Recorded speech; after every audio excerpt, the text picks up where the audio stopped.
So one of the shows you've got to sit in and watch tonight will be Comic Relief does The Apprentice. Yes.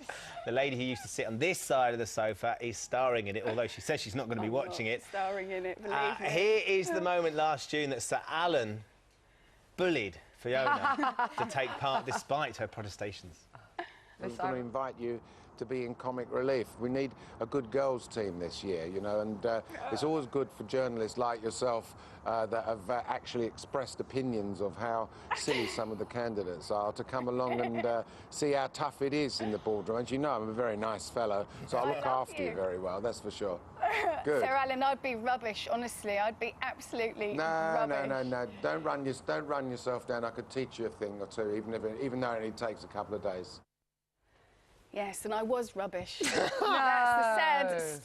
No, I have a feeling that you weren't the one that was causing the problems. Tell us a little bit about what the point was, or what you were trying to do this time. Look, I thought I'd given Sir Alan a diplomatic answer, a politician's answer, and you know, well, you were with me, weren't you? And I said, I can't do that, I can't do that.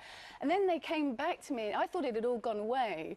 And then Talkback Thames, who produced the programme, came back to me in November and said, or October, whenever it was, said, Sir Alan has personally asked for you, and he said you promised. And then, how can you say... Well, and I said, well, I don't remember promising. I think we just saw you didn't. Yeah, I didn't. And then I... tricky one. But I just felt... And also, do you know, I was honoured as well, because it's such an iconic institution of a charity, and it's done so much good over the years it's been around. And, yeah, I just felt very honoured to be asked as well. But, you know, I didn't want to do it. You didn't want to do it? No. Tell us who else are in there.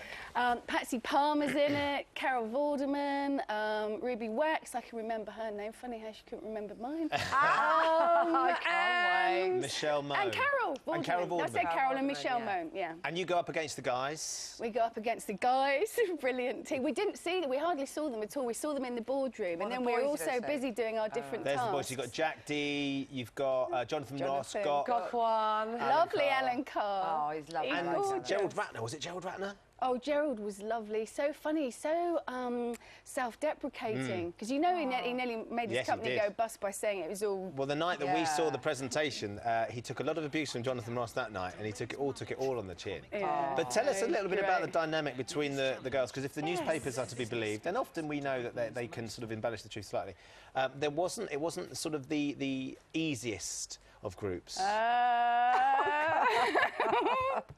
I'm sure. Put it this way, I have booked a babysitter for 9 o'clock tonight, and I'm going out. But everyone else should watch it because it's going to be very entertaining. And yeah, do you know what? It's not about the people who are taking part. It's about the charity, and that's what was so silly when things sort of kicked off a bit. That it wasn't about us. It was about. No, of course, it's about making a lot of money. Yeah, absolutely. One of the things you have to face, though, is Sir Alan in the boardroom, and I think we've got a little clip of him not being very nice. No one's going to make a fool out of me. I think this has been a disaster. You went out and lost me money. Was it quite scary being in the boardroom when he was doing all that? Yeah, and do you know, after we'd finished the task and we'd had to do this big presentation to a whole load of industry experts, we had to come up with a children's toy. And we had to make an advert, and we had to present this toy to a whole load of toy industry experts and sell it to them. And you were there, weren't you? And, yes.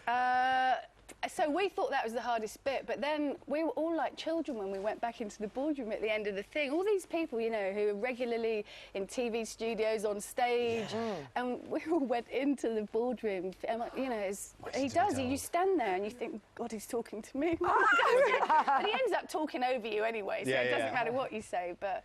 Well, look, I'm glad you did it because it's going to give us a great hour of TV tonight, and then tomorrow night at 9 o'clock as well. You enjoy yourself and go out and have a nice No, I'm going out. I really am. I feel bilious even at this time.